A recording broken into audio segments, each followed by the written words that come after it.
So this is the final part of the day. So hopefully you guys, if you haven't asked all the questions that you wanted to ask today, you can ask them now to our panel of experts who feel your pain and know what you're going through and have gone through it before and are still going through it and all of those good things. So let me go ahead and introduce the panel. On the end here is Ms. Tippy Tippins, the Chief Eternal Optimist of Goods That Matter. Let's see, Tippy was selected as one of Good Magazine's Good 100, as one of 100 incredible people moving the world forward through doing. Matter, the first B Corporation in Louisiana, is a design for good company committed to creating eco-friendly products in the U.S., 95% in New Orleans. That also gives back to our world's most pressing social and environmental needs. Goods That Matter has donated over $23,000 to date to innovative partner groups working on issues ranging from the 2010 BP oil spill cleanup, wetland restoration, education, disaster relief, literacy, and animal rescue. Okay, all right. Okay, sitting next to Tippy is Molly Babineau, the founder of Loomed, a lovely store in the Rink. Molly Babineau founded Loomed in 2012 and continues to manage the day-to-day operations of the growing textile company. Loomed imports hand-woven, GOTS certified organic cotton textiles for home and travel and distributes locally, regionally, and nationally. Loomed also produces custom textile collections and has worked with the Link Restaurant Group, the Old 77 Hotel, and Revelator Coffee. Okay. And next to Molly is Angie Jackson, owner of Miette. In 2005, a fallen tree during Hurricane Katrina destroyed Angie and her partner's first business, a computer repair shop located on Magazine Street. Instead of rebuilding, they decided to make a fresh start, delving into the coffee business, founding Mojo Coffee House next door to their former business. After having an established business under her belt, Angie spent free time hosting craft parties in her home, and gradually this turned into a full-time business. In 2010, Miette was launched, providing a space dedicated to selling unique items and featuring a curated collection of handmade and local goods. Rotating over 100 local and displaced artists since opening, she scouts emerging makers and assists them with everything from sourcing high-quality materials to pricing and marketing. An advocate for shopping local, she finds value in being a liaison between the artisan and the consumer, making sure to communicate the importance of the handmade with a focus on celebrating local creative talent.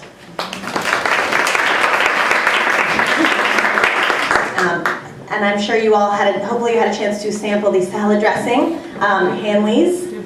This is Richard Hanley, Jr., CEO and founder of Hanley's. In 2012, Richard quit his day job and worked on getting his sensation salad dressing into 50-plus grocery stores like Whole Foods, the Fresh Market, AG stores, and several stores around town. Now, Hanley's is in over 300 retail stores in the Gulf South and getting ready to go nationwide with their new plant-based, allergen-free ranch dressing. Wonderful. Richard is an avid runner, biker, reader, writer, father, and all-around food health nut that lives by his personal motto, do what's worth doing. Thank you for being here, Richard. Okay, next is Terracin Dupuis, inventor of Fuzzy Buns. Terracin is an inventor and entrepreneur with over 15 years of experience. She invented a modern version of a cloth baby diaper in 2000 called Fuzzy Buns, and built her own manufacturing and distribution facility. In 2012, Terracin appeared on the ABC TV show Shark Tank with her invention, and while she walked away investmentless, she went on to partner with another local investor and started a juvenile product licensing company called Infant Sea Trading Company, LLC. Terracin also mentors for the New Orleans-based business incubator Idea Village and has recently launched her own consulting business called Pitch Perfect Consulting, which provides guidance and coaching on the pitch process to entrepreneurs as well as helps them connect with investors. Thank you for being here, Terracin. And sitting next to me is Miss Bernadette Jofin. Okay. Bernadette Jofin is an award-winning entrepreneur, speaker, and natural product enthusiast. Pulling from her own personal struggles with eczema and dermatitis, Bernadette uses her background in biochemistry and knowledge of herbs and oils from her home in the Caribbean to create Seneca products. Seneca is a New Orleans-based brand that specializes in natural skin and hair products with a focus on solutions for eczema, dry hair, and skin. She strives to continue to create products that enhance beauty as well as promote natural wellness and an appreciation of our natural selves, which is reflected in the company's motto, Natural, Beautiful, You. So thank you all for being here.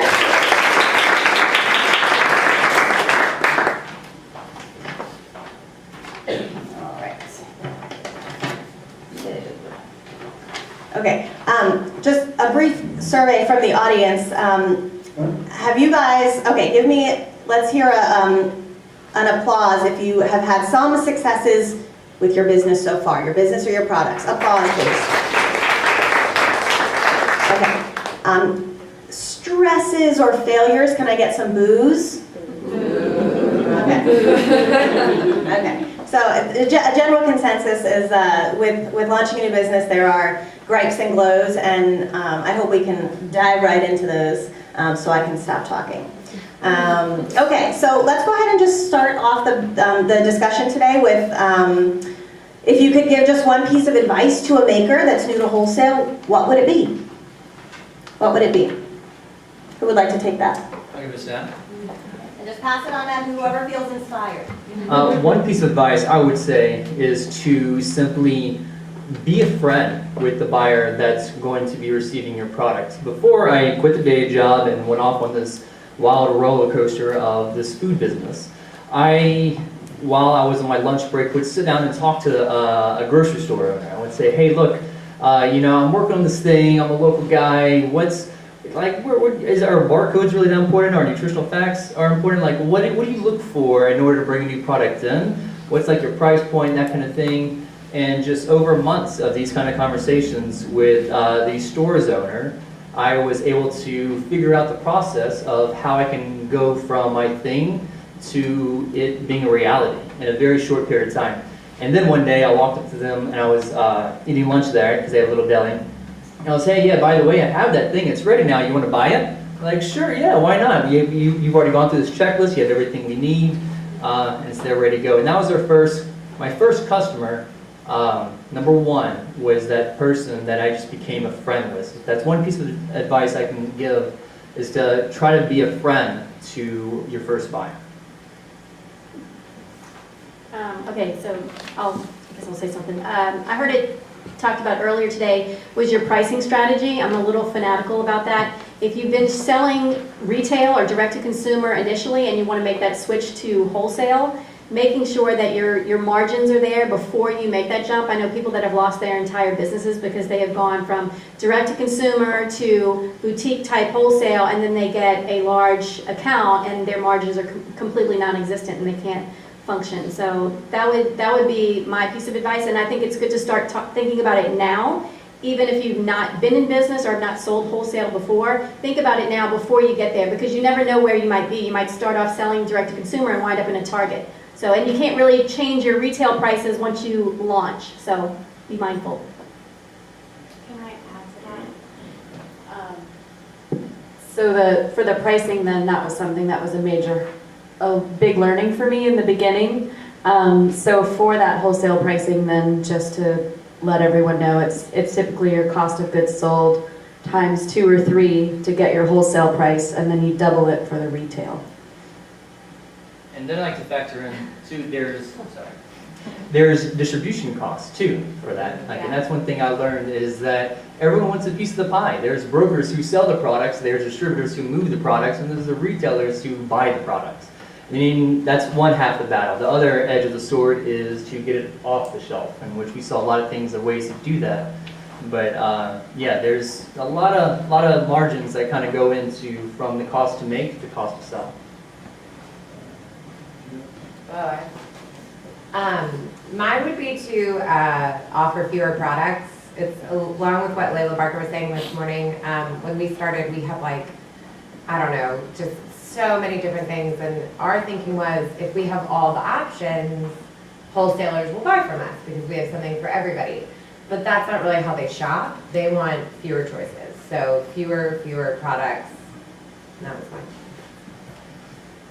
I agree. What I would add to it is that to be on top of your pricing, if you're not good with math, Leela has, I'm okay with math. I majored in biochemistry, so I should be fine. But Leela has this software called Price-O-Matic. I think it's about like $199. It's really good. Her husband is a developer, and it helps you not only look at your cost of goods sold, but look at other consumable items like gloves or hairnets, or I don't know what that is, but those things that you're paying for to make your product that may not be sold with your finished product. Also looking at things like income taxes. If you're paying someone, you have to pay taxes on that, even if you're not paying them now. And she also has some really good videos that come along with that look at the rate that you're paying someone. So if you're making it now and your ideal rate is $50 an hour, when you hire someone, the reasonable rate for that, or the going rate for that, it may be a $12 an hour job or a $10 an hour job to pay someone to wash the dishes, or to stitch the hem on a dress, or to print a t-shirt. So just be mindful that it's more than just what you're paying for the materials. You have to think about all of the other things that go along with that. Angie, what is the most challenging part of working with artists and makers? That they haven't had this class yet. A lot of artists that I work with are just starting off, so I'm actually in a totally different league than everybody else in here in a way. I get people when they're first starting, like it's usually their first necklace that they've made, and they're like, do you like this? Can I make more of this? And I'm like, yeah, let's go with this. So I work with artists and find branding, line sheets, and to get to here. Okay. So that's the most challenging part. That's the most challenging. Yeah. Do you have anything to piggyback on that, Molly? Because I know you work with sourcers. With you, I mean, you source internationally. So do you have, is there anything that you would, could advise like artists or artisans who have something special they want to be in? Well, I work with hand weavers in Turkey, so there's some interesting things that go along with that. In a dream world, what I wish they would have for me would be a consistent pricing structure. I mean, I guess it's an issue that's come up a lot today, but if you can give me a final price instead of saying, well, if you do this, if you do that, if you walk into a meeting with a potential client already having that stuff figured out, like have options. Like if you want this one, it's gonna be this price per piece. If you want this other thing, it's gonna be that price per piece, and that's it. But so many times, there's just a lot of open-ended questions around pricing.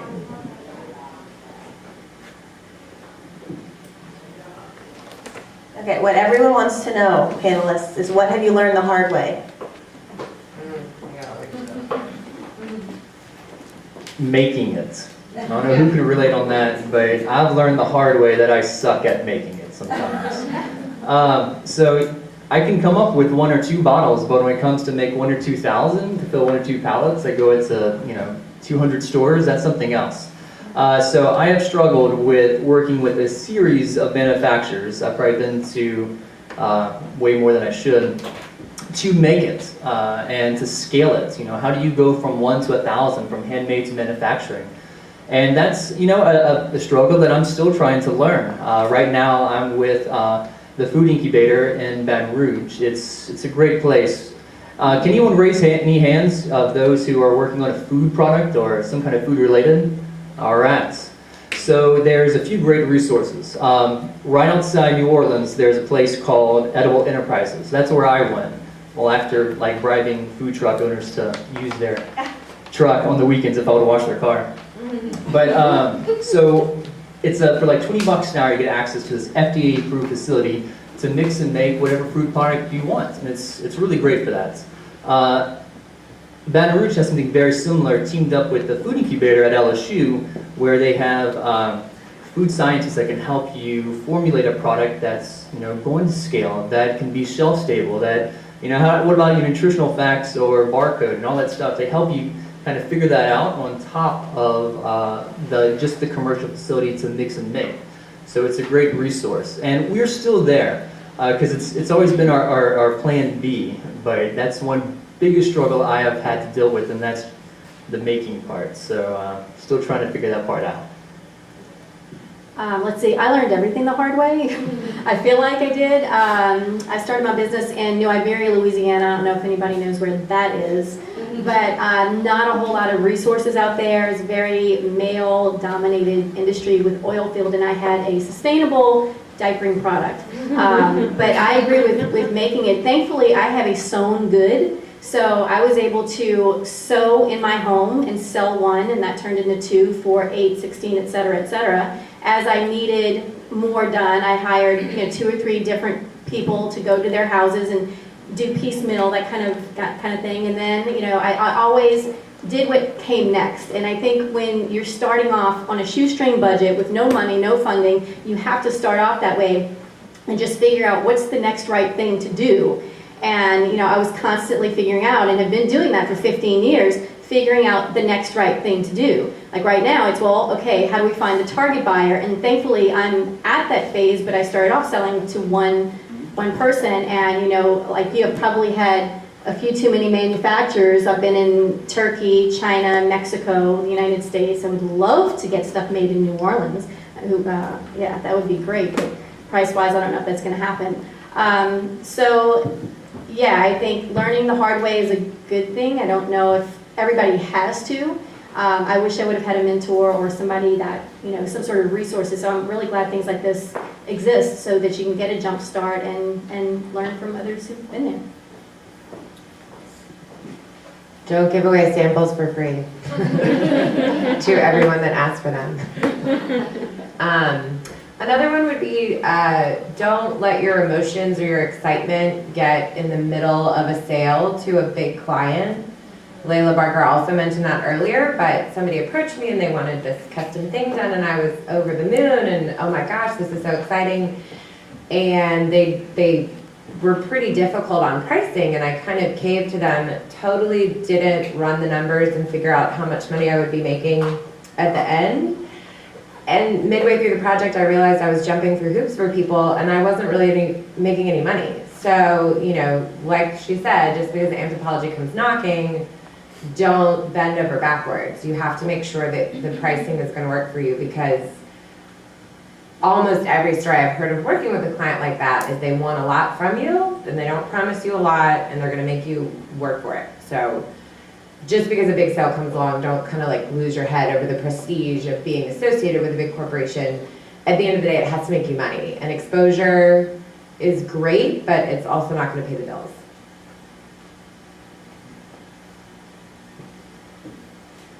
No hard lessons?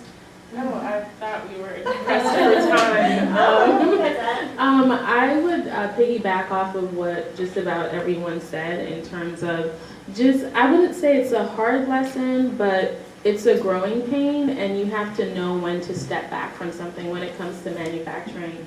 I formulate all my products, and we work with a lab as a scaling option to explore that. And it just really wasn't a good fit. The quality wasn't what I needed to be, and it wasn't consistent in terms of that turnaround time. And the same way that corporations can play hardball, you have a business, and you have a business to run, you have orders to fill, and you need to be able to play hardball to the people that you're holding accountable. In my situation, it wasn't really a hard process. It was a relationship that ended amicably, but it really wasn't good because they weren't able to fulfill on time. But then the way the product was being made, even though they had my formula and all my processes, it wasn't coming out matching what I was doing. And I had to be comfortable letting that go.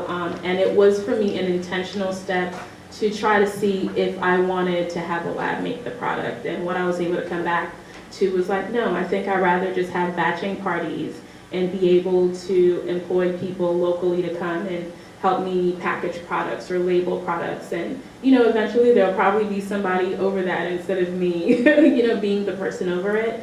But it was a good experience to have now before it was like, oh, I have this huge account and I need to fill these orders and, this lab is holding me up. So what I would say is if there are certain things that you're looking to explore in terms of scaling your business, try to do it now, like taking the one step after another. Try to do it now, whether it's finding out if you're plugged into Good Work Network or any of the other organizations that work with small businesses. Sometimes there are competitions, sometimes there are grants that are available, and you can try to alleviate the financial pressure that might add on you, because if you take on too much at the last minute, you could end up losing your business, and you have to kind of think ahead and try to plan for that and grow towards that.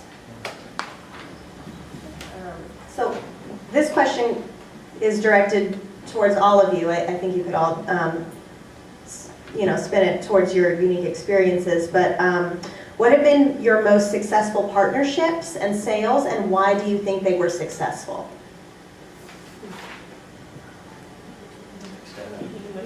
All right, so when I first got started, see, the big distributor around this area is AG, Associated Grocers. They go to like places like Dornax, Langenstein's, Bromarts, a lot of these locally independently owned grocery stores, in which a lot of your big cities like Dallas and New York and San Francisco, they traditionally have Safeways and Kroger's. These big, stale, boring companies are all franchise cities. Not in Louisiana, we're totally different. That's what I love about the state, for one. So it's filled with a lot of locally owned and operated stores. So what I did was I went out to I found out that was one of the main distributors, and I went to the website to figure out the top 20 stores. And I went to those top 20 stores and harassed them. And I went in there with my basket smiling and asking for them to try my product and to give it a shot, and how we're locally made and it's natural and it's all good and here's some free stuff. Doing all the wrong things. But the point was, I made contacts and relationships with these first 20 stores, and then it started to move. And that was great. Then I started to reach out to newspapers, and we got into TV. We're in the local advocates, in NOLA.com, just kept trying to get as much media as possible. And at the time, our sales were doing great. We're in AG's top 20 stores. My minivan was bottomed out, dragging mufflers, because it was carrying so much product, and I was moving it all in myself. It was killing me. But that was a tipping point. So then I took that as leverage to our distributor, AG, and I said, hey, look, here's our sales in the last 3 months. The stuff is selling. What do I have to do to get in the warehouse? He said, nothing. Bring it in. To this day, it's the best deal I've ever made. We negotiated great terms and great pricing because we had something that was hot. And I basically built excitement around it. If I'm just a regular guy, if I can do it, you can do it. So. But yeah, that's the best advice I can have, is to target a set of stores and to try to build as much hype as possible around those stores, and then use that as leverage to grow.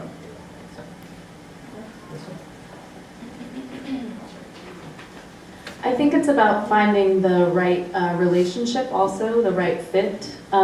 So I've been doing, this will be my 5th year in November, and very early on I received a lot of press, and so was receiving a lot of interest from some larger companies. One, for example, was Crate & Barrel. And at that time I was actually hand making the ceramic birds. I've always worked with a soap maker for the soaps. It's our launch product. We now have many different products, but in Bird Project Soap's case, was approached by some larger corporations very early on. And I think that even though, my background is fully creative, and so I've never taken a business class, or, the numbers side has been the big learning side for me.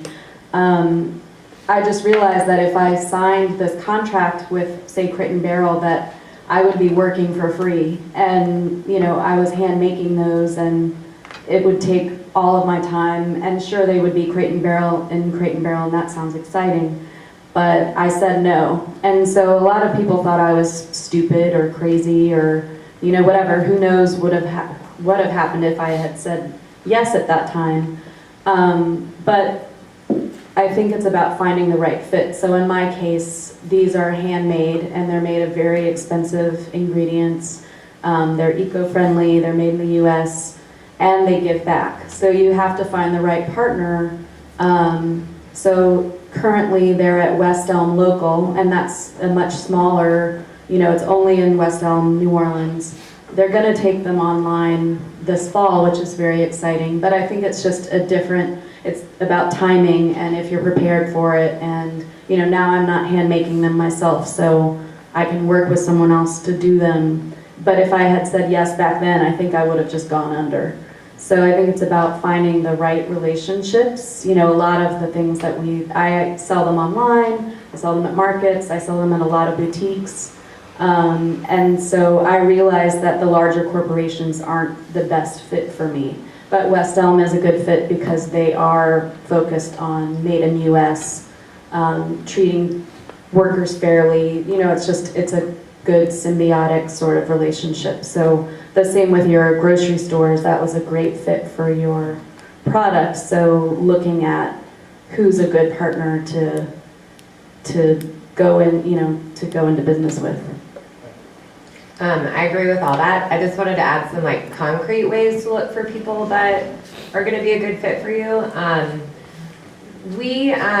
I hope this story will make you guys feel better if you have had any experiences like this. But when my husband and I started, we were both doing it full time. We were bright-eyed and bushy-tailed, and we were going to take our stuff on the road, and we were going to find all these stores in Atlanta and all over Georgia. And it was, I won't call it humiliating, but it was not a successful road trip because we walked in with our basket. In our case, it was a suitcase. And we were going to these high-end linen shops, and they were kind of like, who are you? Why are you in my store? Like, get your suitcase out of here. And that was a really interesting learning lesson. And anyway, we obviously have better working relationships with shops now, and it's all places that have sought us out. And I feel like that could be very frustrating advice to hear, like, well, how are people gonna find me? But if you just sort of keep your head down, like keep doing what you're doing, work on your stuff, make sure you have a good website, try and get local press, which is a lot easier than you would think. I mean, a lot of times it's just finding out like who the person at the Times-Picayune writes about what your stuff is and sending them an email. They want new content. You know, their job is to write about stuff that's going on in New Orleans, and that's you. I mean, you're doing them a favor by saying like, hey, I'm doing this cool thing. Would you like to write about it? I'm doing you a favor by giving you this story, you know? And that's gonna get you interest, but you always have the upper hand when somebody comes to you and is like, oh my gosh, you're doing something so great. I wanna carry it in my shop, tell me more. And so our most successful relationships are started with businesses that sought us out. They're independent, locally owned, everything that we were talking about this morning. I also asked them for a pretty high opening order because I wanted to make them invest in my brand and my story. And now they're all about it. It's one of the most exciting things they sell. They reorder from us all the time. I work with them. If I have a lot of inventory that I think would be a good fit for their store, I'm like, hey, I'll give you a deal if you take all of these off my hand. So I sort of work with them in that. And then on the flip side, some of my least successful relationships have been people that I was sort of doggedly pursuing, like I want to be in your shop, you need my stuff. And those partnerships just really never lasted because I was kind of hounding them, and from my perspective we were a good fit, but the person just never invested in our brand and that never took off. So finding people who are into what you're doing. Continuing that, I think that's kind of what I do, is I find women that I can invest in, women that are, you know, not just women, men too, but I look for people who are trying to invest in their own businesses, and she's been my most successful story. She was making very great, these amazing statement pieces, and they weren't selling as well as some of her smaller pieces. So over the past 3 years, I think we've tripled, quadrupled. I'm not sure, but yeah, she is my most successful story. I like for people to come to me. She drove me out kicking and screaming. I was Yeah. just making jewelry in my house, not knowing what to do with it, just How'd you letting it pile up. I found her at a craft market. So you Yeah. accept unsolicited? I like for people to come to me with baskets and smiles. Yeah. Yes, I like that. I was there, I was just being really quiet. But yeah, I actually do like that. That's the people that I'm looking for. I'm looking for people with baskets and smiles and wanting to go places. That's been my most successful stories. I'm sorry, guys. What craft show was it? Hers, actually, it was the Fret Market. Yeah, it was originally. I didn't talk to you the first time. I kind of stalk people. I'm a hot lead, I guess. The hot lead, is that what I am? So sometimes I find people, but I'm not usually looking for people who've already made it. Typically, I'm looking for people who are starting, because that's the exciting part to me, is watching somebody grow and growing with them. But yeah. I'm going to echo everything everybody else said, but part of what helped Fuzzy Buns grow was people, the actual consumer. So not only were our small retailers that were all starting off, I feel like we all jumped off at the same time 15 years ago when Fuzzy Buns launched, and there was no modern cloth diapers. Fuzzy Buns was like the first one. So you had consumers that were really, really excited because now they had this really cool product, but then you had retailers that are now all stay-at-home moms, working from their homes mostly. And, we were all just very excited, and we helped grow this brand. But what I did was keep that loyalty of all those people that helped grow the brand. I never forgot them. I never went to Target. I mean, I was in Target, but, I didn't sell out to the big box stores and forget all of those smaller people. And I think that's really important to take into consideration. Because recently, talking about partnerships, these are all good stories. I have a very negative partnership story where, and I don't know if that pertains to the brand or not, but I licensed my brand to another company, and they did not do very well with it, and they fired all of those people that were selling the product for a long time. So because I had those really good relationships with those people, and they trusted me when I came back into the company, it was very, I say easy, it was not easy, but I was able to pick up the phone and say, hey, this is Terrace, and I'm back, and oh, thank God, we missed you so much, which was nice, but they've also taken the brand back, started selling it again. So, never forget your customers, never forget your retailers, and, know who kind of got you there.